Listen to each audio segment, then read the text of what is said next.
Oh yeah! Oh yeah! araka nefa voalaza ombenombeny dia hitondra zanam-panarina vaovao antsika mpijery ny fandarana la matinalina an'io izay tsy inona kory fa ny vimavy hosataritsika androany ary ny fanarahana izany ka ilalaina raha manandray be no vahintsika voalohany raha somary azavaina kely no mety vizotry izany rehetra izany dia hiaina sy hiditra ao anatin'ny sehatry ny asa tsy fanaony andavanandro lalaina izany hoe ampanaovana asa izay mbola tsy natao mihitsy hatramin'izay izy mandritra ny tontolo andro ka hojeritsika anatin'izany hoe manahoana ny fiainan'io zavatra io mandritra ny andro izay voafemivemy fanaovana izany asa izany na dia tsy fanaony hatramin'izay ary mialoha izany rehetra izany anefa dia ampanaovintsika safidy aloha lalaina na ny marimarina kokoa anao antsapaka izay asa ho tanterahina isotona anankiray amin'reto valopy telo reto izy hosokafana izany avy eo ka hiarahantsika mijery eo izay asa ataony amin'ny tian'ity mazava ho azy fa serveuse io zany no asa voasafidy ataony lalaina androany ka araky antsika manokana izy amin'izany tolorana fankahirezana ihany koa hiatrika le asa mandritry ny ora maro fa inona kosa aroa no tao anatin'ireo valopy anankiroa ambiny ndeha ho jerentsika vetivety anie e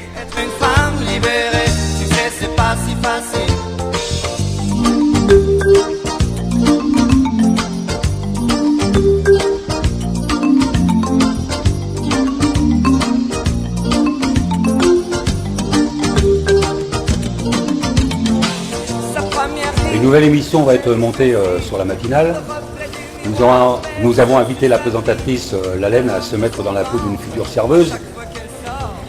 Ce qu'il faut savoir que quand une jeune fille se présente dans un établissement comme le nôtre, on lui demande, c'est d'être sans expérience, simplement d'avoir le sourire, de bien maîtriser la langue française. Le malgache, donc il n'y aura pas de problème parce que 60% de notre clientèle est malgache.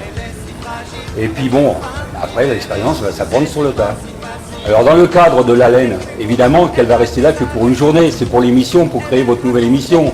On ne va pas vous la garder, rassurez-vous, elle va rester sur l'antenne. Mais il va falloir vraiment qu'elle se mette dans la peau du personnage. Et c'est là comme ça que vous allez savoir et juger comment se présente une future candidate pour travailler à ce poste de restauration. Qui n'est pas un poste facile, je vous rassure.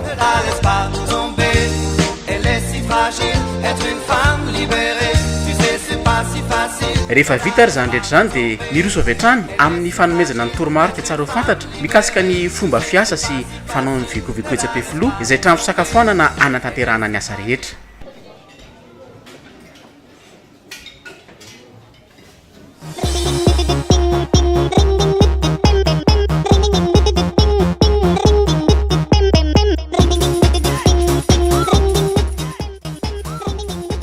tsy moramora aloha raha zao fahitana azy ao zany manao serveuse zany e vonjena tsy vonjena roa mangony fotsiny fivezivezena ka mety havitana kilometatra maromaro mihitsy zany ao anatin'ny ray andro tsy mahazo atao diso ihany koa ny commande misakafo indrindraindrindra fa mety hiteraka fahasorenana ho azy ireo zany ka hisiako ny ratsy tokoa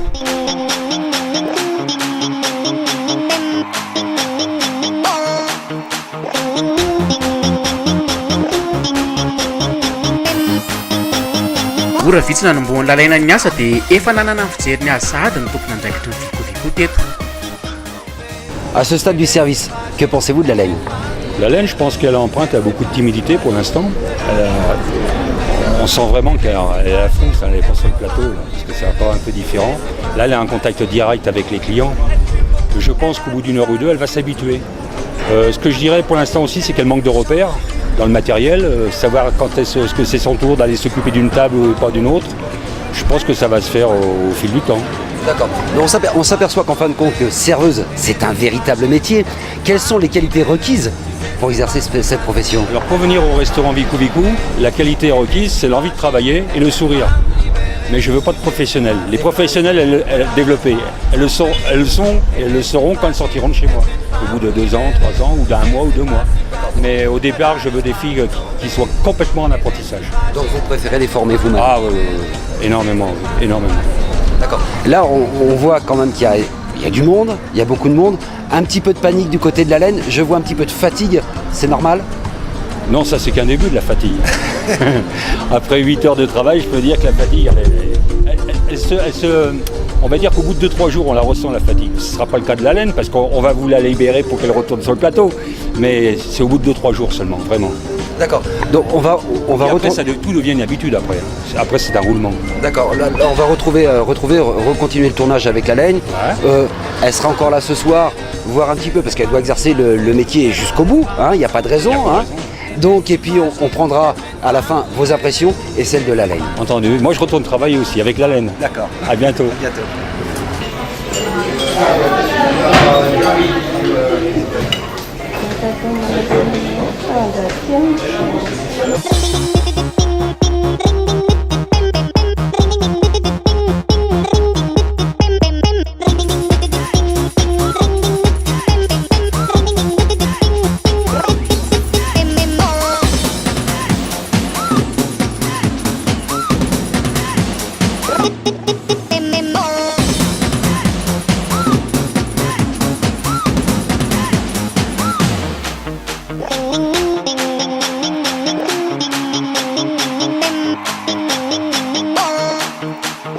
Ankoatra ny tompona andraikitra ny trano fisakafoanana vikovikò dia manana ny fahitany fiasan'ny lalaina ihany koa ireo olona tonga amin'ny sakafo ao izay hiantefan'ny fikarakarana sy ny fahaiza-manao ananany voalohany mazava loatra.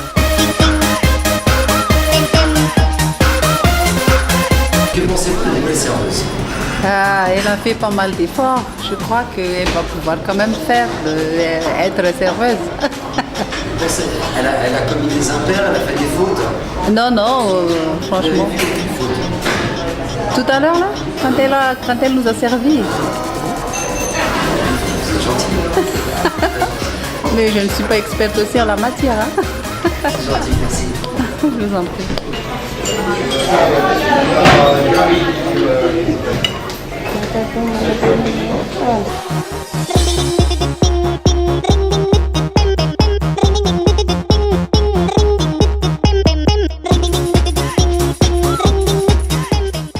On a vu une nouvelle serveuse au Vico. Qu'en pensez-vous? Tout d'abord, elle est très charmante. Elle est très charmante. On voit qu'elle manque de métier, mais son sourire fait excuser toutes ces maladresses, toutes les maladresses qu'il y a. Et une chose que j'ai remarqué quand même, c'est que pour faire le service avec des talons, c'est assez difficile.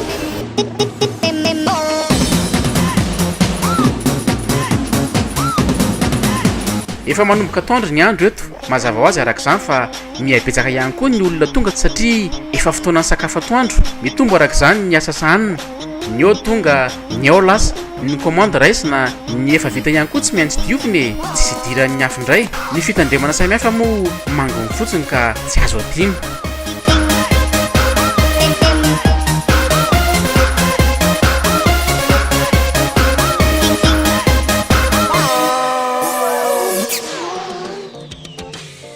Vitsy izay ny tapany voalohany izany hoe ny tontolo andro maraina sy ny atoandro miditra ao anatin'ny hariva sy ny alina indray tsika eto satria tontolo andro ny fanarahana teto manomboka efa mitaiky ihany koa ny avizanana noho ny tsy fahazarana manana ny fahitany any lalaina sy ny fomba fiasany ihany koa nefa madame Fleur eto anisan'ny tompona andraikitra ao amin'ny vikovikò ihany koa ny tenany ary manara-maso akaiky mihitsy ny zava-miseho rehetra manahoana indray ary ny fahitany izany.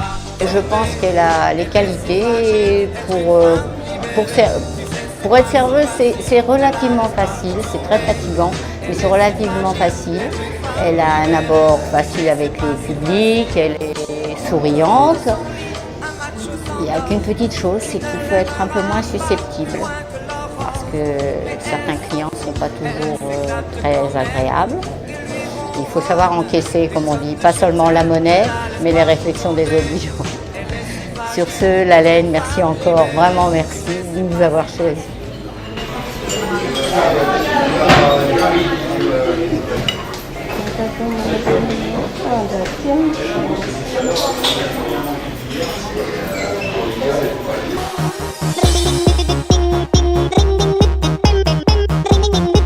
Dia aloha antanantsika ny lalaina ary izay fanatanterahana azy asa nandritra ny tontolo andro izay sy ny miainana izany rehetra izany. Dia mitsiky foana na dia ohatra ka tena hoe riraka tena hoe fisaka satria nanomboka tamin'ny 7 maraina izany tonga teto zao alina ataoko hoe amin'ny 2:30 alina zao zay vao mbola fitapitrapitra ny service na izany ary dia nahitana traikefa isan-karazany ilay izy.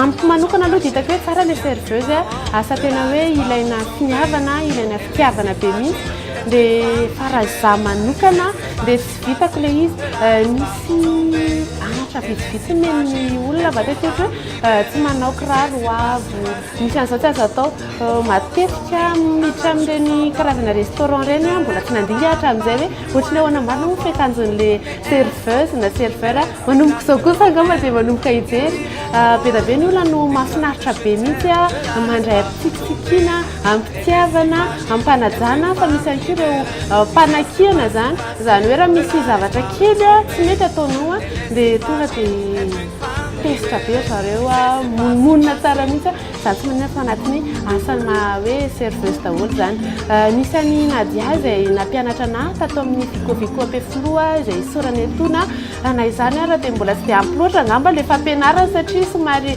nisafosafona kely any izy ireo dia tsy dia nisy azo niraisina loatra dia vao mahay koa moa zany nanampy ny fahasarana satria betsaka ny asa nataony dia tsy dia afaka nanampy za tamin'izay fotoan'izay dia hitako hoe vao may za mibanga be letra kefy zay ngamba ny hoe indry kely tamin'ile izy dia misaotra ny vikovico ampefolo ihany koa izay nandray anay androany fa hoe mahafinaritra be ty dia izay ngamba no azo tenena mahakasika ny androany efa tena reraka tsy hitantsony izay ho tenenina fa raha za manokana raha mehita asa maromaro isafidianana na me ray fotsiny noko fa tsy safidy ny serveuse mihitsy satria tena asa mafy le izy na dia hoe ny fiazakazahana mandeha etseroa jerevana hoe kely le trano akaiky fa rehefa miodikodina eo inoko fa mahavita kilometatra maromaro ihany na izany ary dia manaraka indray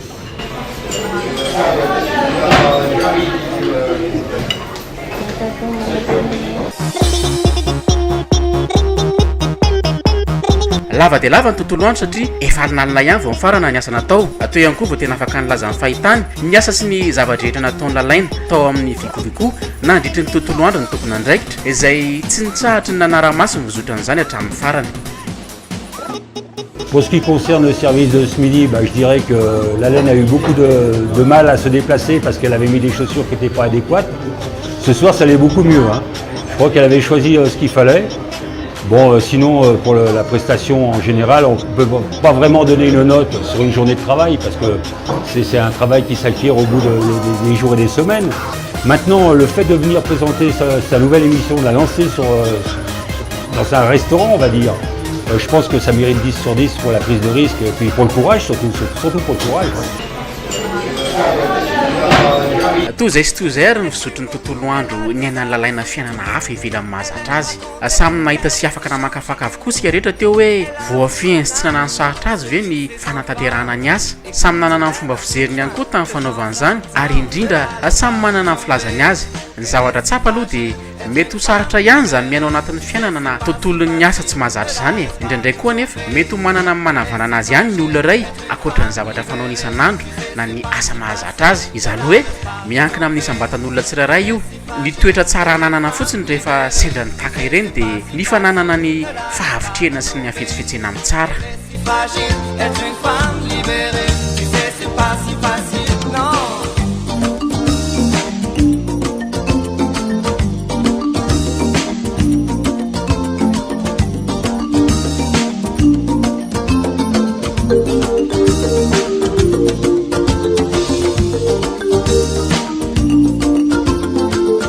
Ho antsika ihany koa izay maniry te hiditra sy andray anjara ao anatin'ny fandarana Vimavi dia aza misalasala miantso ny 034 18 306 24.